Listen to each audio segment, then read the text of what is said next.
phones profitably is a skill. It's going to take some work. And if you were here for the conversation yesterday, I talked a lot about expectations and having expectations for yourself and expectations for your employees. And when someone walks in your door, they're 90% sold. They've walked into your shop, they already trust you, they've swung the door, you just have to close them. You have devices. If they just broke their phone and it's too expensive to replace or repair, I mean, that person is looking for a device. Their options are either buying a phone from you or walking out of your store without a device. Ahmed, I think your mic is on. Oh, sorry. This guy, No, I'm done. Turn it off, go ahead. So those are the options, right? So you literally think about this person who their phone is broken and they need a replacement. And they're either going to walk out and then they're going to try and find a phone, and they may not even know how to get home without their GPS. Or they're going to buy that phone that's in your display case or in your safe or wherever it is. And so I used to consult with quite a few repair shops, and one of the aspects that I always saw was that no one was ever asking the customer for their business.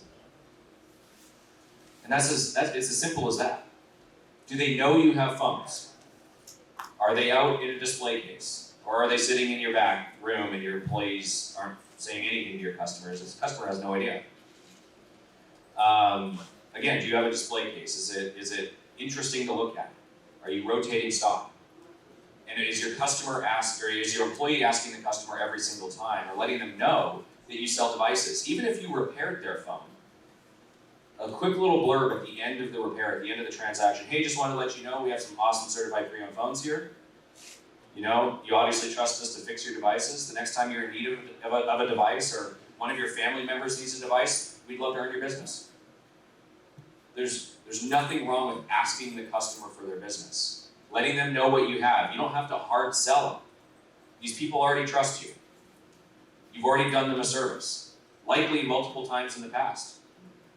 And so my expectation of my retail employees, the person working at the front of the shop, and it started with me, every single time, if you want to sell more phones, and it's a volume game at the end of the day. If 100 people walk in your door and you literally tell every single person that you have phones available for sale, a handful are going to buy. Their kids need a phone. Their mom needs a phone. They need a phone to run Spotify at home. There's always a reason someone needs another phone. They're always going to be in the market at some point or another in their life. And they need to know that you are the trusted source where they can acquire that device. It might not be today, but if they know you have it and you expect your employees and yourself to let them know every single time, every single phone call, every single interaction, making a mention of the phones that you have in your store, you're going to sell more phones. And in my opinion, that's how you do it profitably. Because I think we all understand that iPhones and Androids, they age quickly. You're going to lose, 2.5% a month of value of those phones, or somewhere in that range? Your profit gets eaten away pretty quickly if those sit on a back shelf in your back room. And so I always go back to expectations. Expect yourself and expect your staff to ask every single customer that walks in your door, because you might not see them again for 9 or 12 months. Make the maximum value out of that interaction. And so if you can do that, you're going to sell more phones, you're going to move them quicker, and you're going to do it more profitably. And you're going to learn about a lot of ways to acquire devices, some of them more expensive than others, some of them, whatever, but it's how quickly you're moving them. I don't care how cheap you get a phone, if you can't sell it to your customer, it doesn't matter. So keep yourself and your employees on, making sure at the top of that scale is making sure people know you have phones. Josh, one question. What's the benefit of why would I say work with you? Oh, we have slides. We have slides. Okay. Those are just some tips. Go ahead. So real quick, I want to piggyback off something that Josh hit on there. And I've had this conversation multiple times with people downstairs. One of my mentors told me one time, and same goes for service, repairs, selling phones, nothing happens in business until somebody sells something, right? You're selling your services, you're selling your repair shop, you're selling your brand, your image. Everybody's selling in this room all the time. Nothing happens until somebody sells something. And the truth of the matter is we need to train our employees to sell. It's hard to do. But one of the best things that I have used and utilized is incentivizing my employees, right? There's a bad connotation sometimes around adding a spiff or a bonus to employees for maybe fixing phones or increasing productivity, right? I've heard a lot of shop owners say, you know, I don't want to hire a bunch of sharks that are going out and trying to rip people off, stuff like that. Now that can be mitigated otherwise, but incentivizing your employees, that almost replicates you, right? You're the best salesman in your organization, probably. If you can get your employees on board, selling for you on your behalf and working at it, man. You know, sales is hard for a lot of people, but incentivize. Maybe it's per repair, maybe it's per margin, maybe it's per phone, I say, of course. Oh, okay, so when we start talking about finance deals and getting people approved for financing, it's extra work, it's headache, it's stuff that, that is not easy. I'd rather just kind of not spend time doing that. But if you incentivize the customer, there are ways that you can pay bonuses and spiffs. It doesn't come out of your pocket, right? So they're really good incentivized ways to get your employees on board. Talk to me afterward, I can give you some good ideas, but best tip and trick I can do is incentivizing them. Hey, you guys, I don't, have my own shop or anything like that, but as far as like selling, the tip I can give you guys is customer service. One thing that I excel at is literally just giving people an experience. Like, when I'm talking to people, my goal is to make sure, I want to make that process as easy as possible for them. So don't forget about that. Make it easy. Walk them through the steps they need. Because a lot of times these people are coming to you guys' shop and they don't even know how to put in their own sim. Do it for them. Walk them through it. Teach them how to do it. So next time they don't have to even come to you to do it. Small things like that gets people to come back. And that's how I get repeat customers a lot. So that's a tip I just want to give you guys on selling. Customer service means a lot. So don't forget that.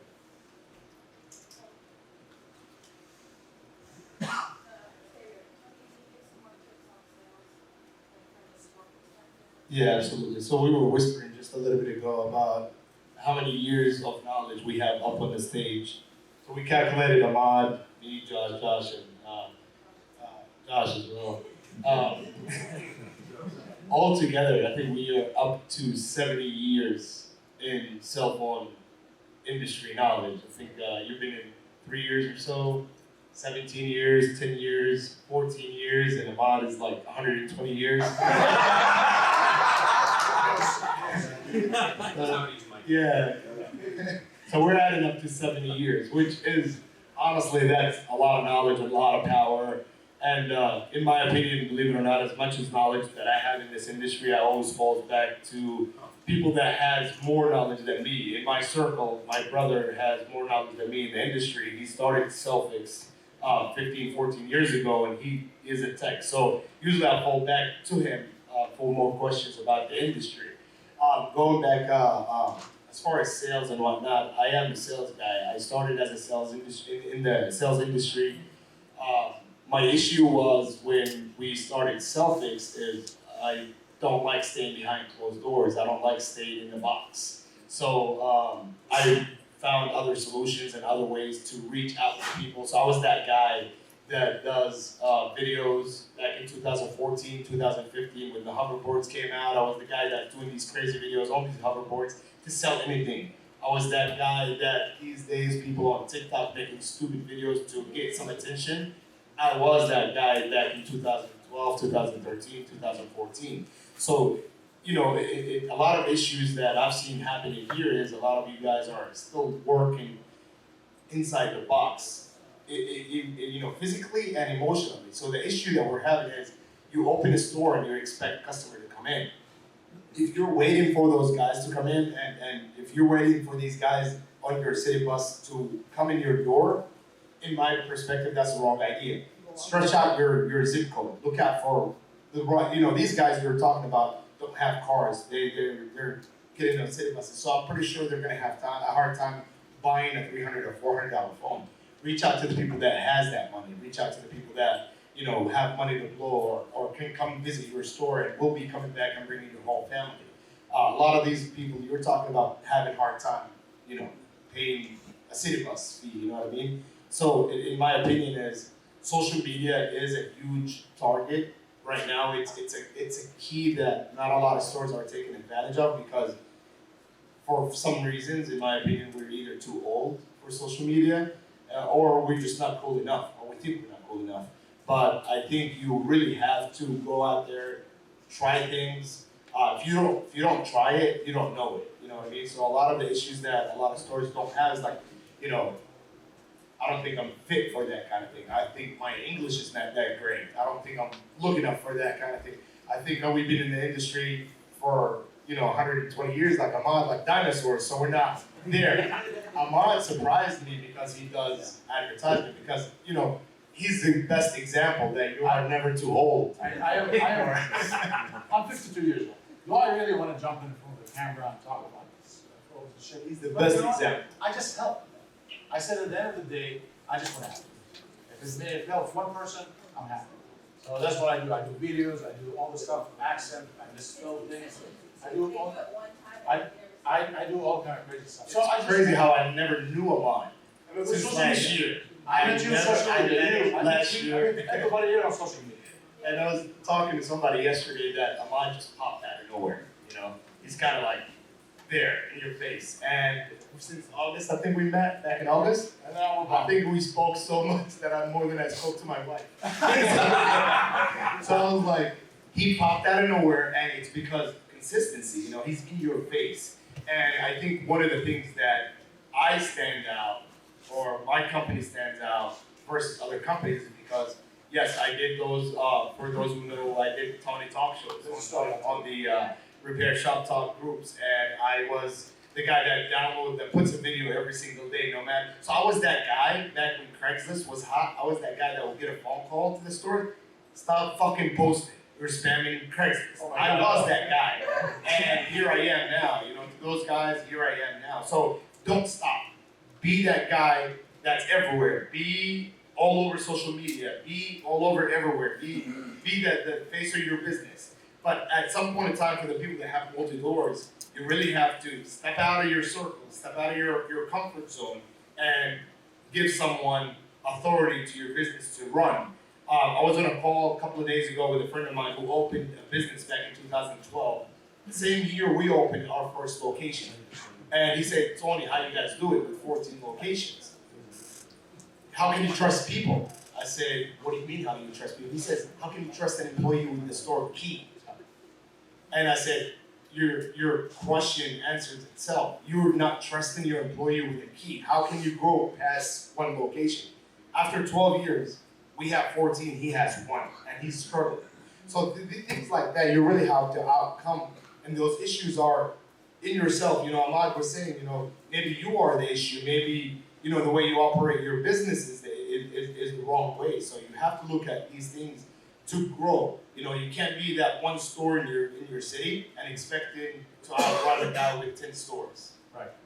This is amazing, man. It's true. He is on social media, and I want everybody to leverage social media. The question is, are you on social media or are you using social media?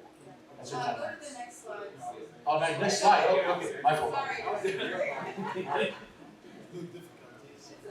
Ahmad is tired. No, it's not. It's been a long day. So now we're gonna talk about buying. Okay. Alright, so a few things that, again, we stand out, and this is the page for me. Yeah, so buying inventory wholesale, benefits of buying wholesale, is like honestly a few very solid points. Is you get what you want, you get what you're buying. You're picking your own, inventory, you're picking your own colors. You're making choices here, and warranty is one part of the choices that GSM Warehouse offers. Is we offer a 90-day warranty on all the devices that we have in stock. There is no minimum quantity. 99% of our product have OEM parts, so none of the stuff that we bring in will be repaired or aftermarket parts on it. So a lot of the items that we have on our website, we focus mainly on iPhones, iPads, Apple Watches, pretty much all electronics, some Samsungs here and there. But Apple is the best seller and the fast seller, and my job is to make your business or your store successful. You have to understand, a good wholesaler, once they're customer to be selling a lot of phones, because if you're successful, we're successful. If, I had a guy yesterday talking to me, he wants to place, for example, a $100,000 order. If I was just a guy that wants to sell it, I would say, okay, give me your money. But my approach was, okay, once we leave out of here, call me and we'll talk about it. I don't want your $100,000. I want hundreds of thousands of dollars. So consistency is the key to success. So if you really want to be successful, you have to be that guy. Don't stay in your store and be in your store for 10, 14 years and expect Tony won't come to your city and open 14 stores and I'll be that guy. So there's always that guy that want to come in and just eat up the whole city. Customer service. I mean, for those who knows me, they know I pick up every phone call I get, every email I get, every text messages I get.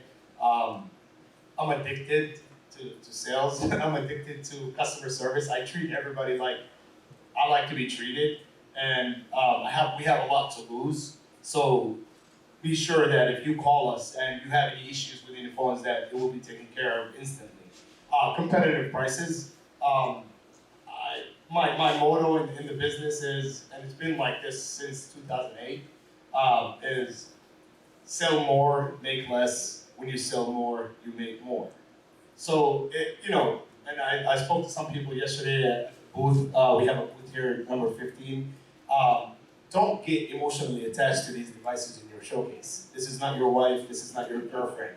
Let it go. Come back and buy another one. So don't have an expectation of making $100 or $200 on a phone when you can make 75 and just flip it. You have 30 days in a month. So that 30 days, your rent is not going to change. Your hourly, your open days is not going to change. Your employees' payroll is not going to change. Your electricity is not going to change. So your job is to flip as many devices as you can within that 30 days. So my target, you probably see if you're with me on Facebook or social media, you'll see me at the end of the month. I would say my target is $300,000. Yeah, and I would make that. Believe it or not, at the end of the month, my target, if I haven't reached my target, I want to put a target to myself, because I think Matthew McConaughey said, you challenge yourself with yourself from yesterday. So I don't look up to nobody. I look up to myself yesterday, and I challenge myself from yesterday. So if I did $1 million last month, I want to do $2 million this month. So if you have targets, if you want to be like somebody, then that's your goal. You're going to reach that goal eventually, and then what are you going to do next? But if you challenge yourself with yourself, you actually have unlimited challenges to do. So also constant inventory. I believe that as a store owner and as a wholesaler, if John Doe comes in through the door and he wants the 12 Pro Max, and you don't have it in your stock, you're going to make that call to Tony and you're going to buy it. Because if I don't have it, you can't sell it, your customer can't have it, he's going to go to your competitor. So constant inventory is a huge key. I've seen people where, I would call them and say, hey, or they call me to place an order, and they don't have iPhone 6s or 7s or 7 Pluses. As petty as it is, but there's a phone for everybody. A lot of the sales that we do in our stores is because, this person comes into your store because their friend has an iPhone.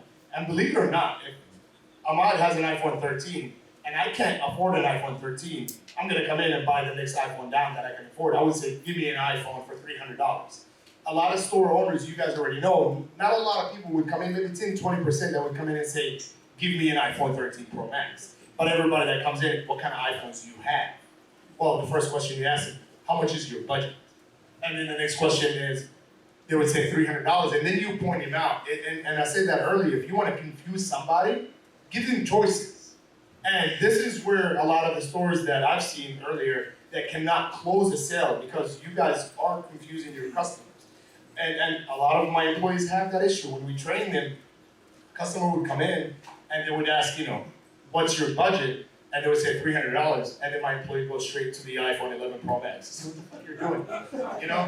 Now you're gonna have the customer expecting an 11 Pro Max for $300. Now you're gonna have to tell him you're broke, you can't afford this, and he's gonna get offended, and he will walk out of your store. So you just let them look at what you want them to look at. Sell them what you think you can sell them. I've worked in retail stores, and we had, in situations where we would come in, me and my partners, and say, hey man, these cases have been in the showcase or display for 2 months now, or these phones have been sitting here for 3 months. Today, we have to move those. So literally today, those phones will be sold because I want to sell those. So a lot of the things is don't give the customer the choice. You tell them what you need to, what fits them better. These guys are in your store for a reason because you are the expert. They are not cell phone guys. They're not in the industry. If I want to go, get my teeth done, I will go to a dentist. And if I want to go buy a car, I will go to a car dealership. I'm not going to go to Walmart to find a car. You know what I mean? So these guys are in your store for a reason because you are the expert. They trust you. Don't confuse them. Tell them what fits them, and leave room for upgrade. So if somebody comes in your store, and that's one thing I did back in 2008, 2009 when I worked for a multi-carrier. I took over a store that was doing 175 phones a month. And back like Ahmad said, no finances. We don't have the privilege that Pay Advantage has and other financing companies that have.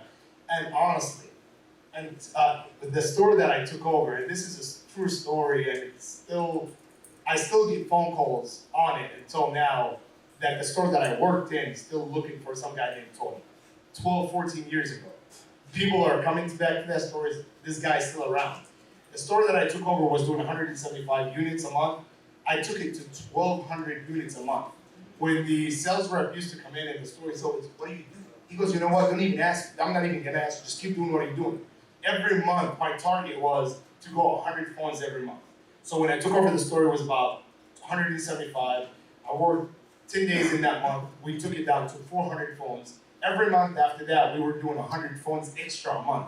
In December of that year, which is 8 months later, the store did 1,000 phones, 1,007. I'm sorry, I have good memory. So 2 years later, the store was doing constantly 1,200 phones a month. It was doing $148,000 in profit. I was 20 years old, and I was banking on $11,000 a month. And car paid in full, not married, enjoying my life. But you have targets. So if you compare yourself or you challenge yourself with yourself, you have goals, you have targets, you will be something someday. So don't give up. Don't have that one store for 10 years and expect, no one is going to come in and just take over your city, you know what I mean? Because it will happen. I can't see the last. Constant inventory. Okay, but yeah, best prices for the best grades. So there is a lot of companies out there that offer cell phones and offer pre-owned certified devices. One thing that makes us stand out is, I would say, a few bullet points or a few solid points. We grade our phones with common sense. A/B would look like A/B, and B would look like B, and C would look like C. We don't advertise, any other phones that is B grade or C grade that will look like a brand new phone, because if a customer comes into your store and they want a brand new phone, they're going to pay a brand new phone price. If they want a like new phone, they will pay a like new phone price. Remember, these customers, like Josh said, are in your store for a reason. They walked into, fixed phone store for a reason. They didn't go to Apple. They didn't go to Verizon. They didn't go to T-Mobile. They came into your mom and pop shop, a family-made business, for a reason. So they already did 50% of your work by coming inside your store. Your job is to just wrap it up and close it and make the sale happen. So when they come in asking you for a brand new phone, 10% of the question, they don't really want a brand new phone. Because if they really want a brand new phone, there will be an Apple store or there will be a Verizon store. They want a used phone, so your job is not to say no. Okay, make it happen. Here's a phone that looks brand new. If I want to buy a brand new car, I'm not going to go to, Joe's used car. I'm going to go to the Chevrolet, Mercedes, or whatever, So they're in your store because they want a used phone. They're expecting, everybody put high expectations, then they settle for less. So give them what you want, sell them what you need.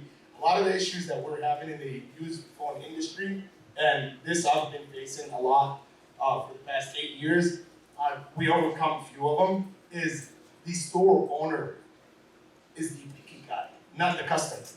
So we're having issues where, Tony here want to say, I want to sell my customers brand new phones. No, you don't. Sell them what they want. Because, this guy comes in and you only got $100, you're not going to sell them a brand new phone, you're going to sell them an iPhone 6S. I've had people until this day still selling iPhone 6. I don't know how, it's not upgradable, but they're selling the shit out of it. I don't know how, but it's selling. So don't look at what you look. If we look at our expectations, you want to dress nice, you drive a nice car, you are a business owner. Don't treat everybody like a business owner because not everybody is a business owner. These guys have $200 a month to spare. They're gonna come in and buy an iPhone 7 Plus.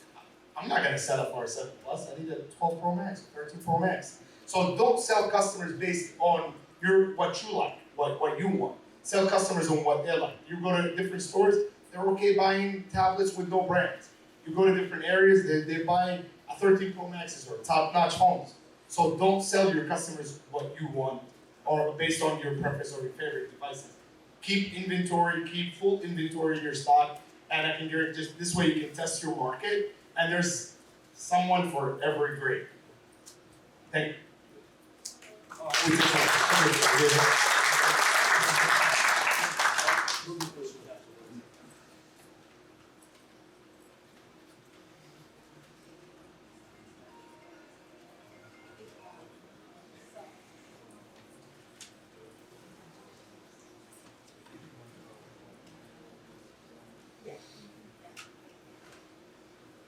Hey guys, all right. So we're going to talk a little bit today about buying inventory from individuals. But before we actually get into that, like buying inventory from individuals is great, but having somebody consistent like Tony on your side is honestly what you're going to need to make something like buying something from individuals even better. It's going to make your experience even better because you got a consistent product coming in, and you get the opportunity to buy it from individuals to maximize your profit. So I just wanted to kind of put that in there because I'm listening. I'm like, wow, like it was really it was really inspiring to me. Okay, so buying from individuals is usually like, you're getting maximum profit per every unit.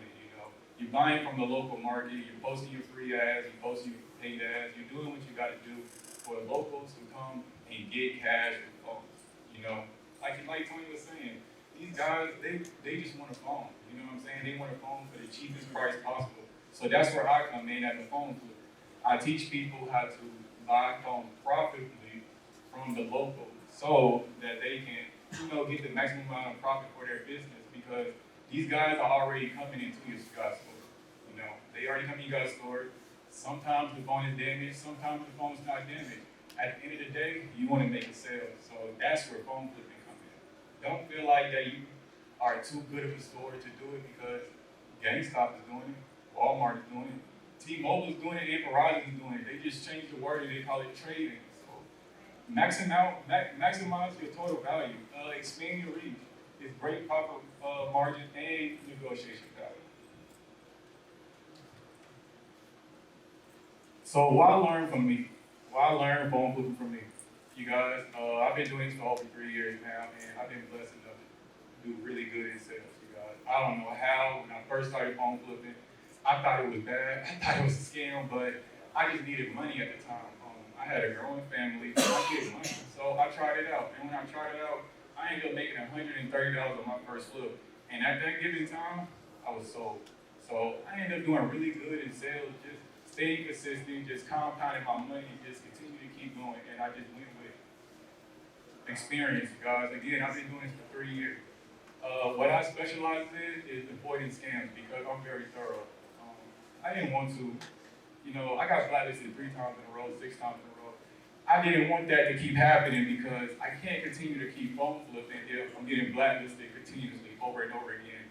Or if I'm just meeting over my sellers and I'm putting myself in a bad position to get robbed because that is the thing. And I'm just going to be really honest. You can get robbed, doing this. But if you know what you're doing and you know how to do it and you was taught the correct way, you're not even worried about that because you put yourself in the right position every single time.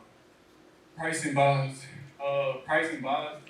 There's different ways to price buys. I literally teach 6 different ways to price buys because I price my buys depending on what I'm gonna do with that phone. I'm not doing the same thing with the phone. Sometimes you guys may buy a phone just to be able to resell to your customer. Sometimes you may buy a phone to sell to a direct buyer. Sometimes you may buy a phone to sell strictly on eBay. You gotta know what you're gonna do with these phones before you buy them, and I teach that. Posting ads. I teach how to post free ads because when I first started, again, I didn't have money, you guys. I needed the free ads And I was lucky enough to do free ask in Atlanta to where I was getting consistent leads. And I teach how to do paid ads so you can keep your consistent business. You're selling it more. Again, you guys, just from me, you're learning from the best. You're learning from strictly the best. It's just like, you know, it's just nothing more to say about that. And I teach you things to like know what to look for. So I'm gonna teach you like how to again avoiding these scams. Know what to look for before the scam even comes and different things like that. And you get full support after our class. So coming with me to learn phone flipping and sell bodies is going to be a valuable thing to you. This is going to help maximize the profit in you guys' stores. You guys are not going to let nobody leave your store without either buying that phone from them or supplying another phone from them that was cheap, that you buy cheap, and that you can get full maximum profits for. I'm going to give Joshua a hand over to the middle.